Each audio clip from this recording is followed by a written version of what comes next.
Challenge me. Yeah, making up, can you run?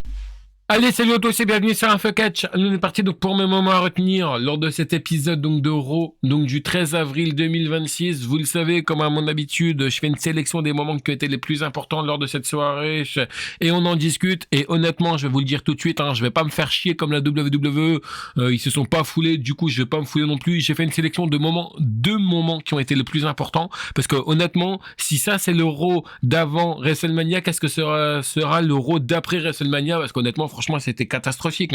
T'as l'impression que c'est vraiment du grand foutage de gueule de la part de la WWE. Alors, je veux bien que par moment, ok, t'es à WrestleMania, t'as WrestleMania qui arrive, t'as un peu la pression parce que c'est le plus grand show de l'année et tout, mais il faut pas non plus se foutre de la gueule du monde, là. C'était quoi de cet épisode éclaté au sol? Déjà, on nous annonce déjà 3 événements. Bon, je me dis, c'est pas grave, c'est la WWE. En général, ils annoncent quelques petits événements et puis, genre une demi-heure, 3/4 d'heure avant le début du show, on en apprend un peu plus. Sauf que là, non, même pas jusqu'à la dernière seconde, on nous a rien annoncé. Donc, il y a eu les 3 événements que je vous ai parlé donc dans ma preview.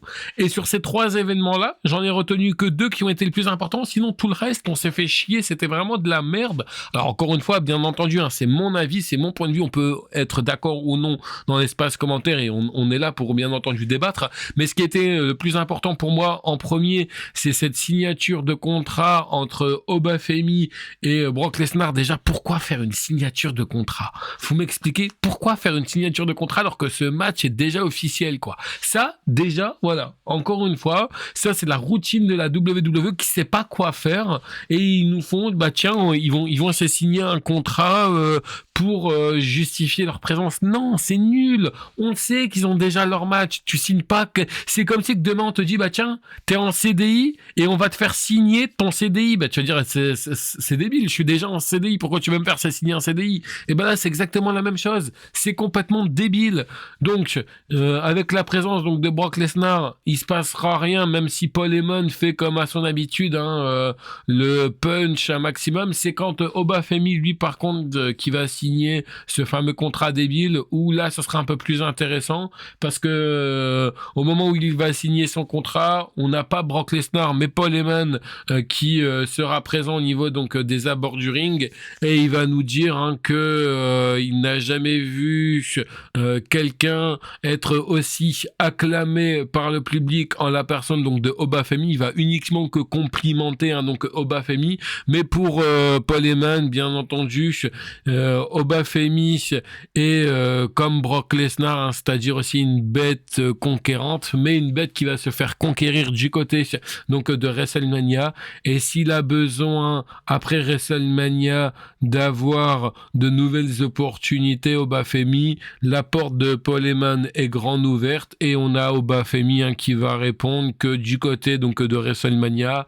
il va éclater Brock Lesnar. Enfin bref, quelque chose qui nous a donné tellement envie de voir ce match et il va falloir attendre dimanche pour voir ce match.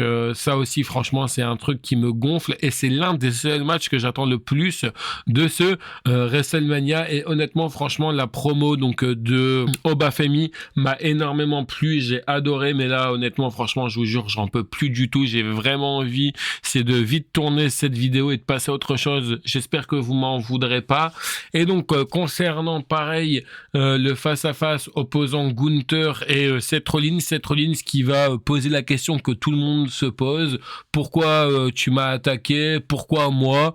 La réponse est parce que depuis de nombreuses années tu ouvres grand ta gueule, tu te prends pour le meilleur alors qu'en fait le meilleur ce n'est que moi. Bon, c'est pas non plus extraordinaire, mais au moins on essaye de faire quelque chose dans cette rivalité qui est sortie par les doigts du cul, on le rappelle. Et on rappelle aussi sans oublier que on a Gunther qui a demandé une faveur donc à Paul Heyman et on sait très bien ce que ça va être cette faveur. C'est un potentiel match entre Brock Lesnar et Gunther revenir sur SummerSlam. Voilà, hein, moi je m'arrête là. Personnellement, 4 minutes ou 5 minutes de vidéo, c'est suffisant. J'en suis désolé. Mais là, honnêtement, j'en peux plus de la WWE. J'espère que on se retrouvera dans la joie, dans la bonne humeur vendredi pour le dernier épisode de la WWE avant WrestleMania. Sinon, malheureusement, ça va durer une nouvelle fois pas longtemps. Allez, quant à moi, je vous retrouve plus tard pour une prochaine vidéo. Allez, bye tout le monde.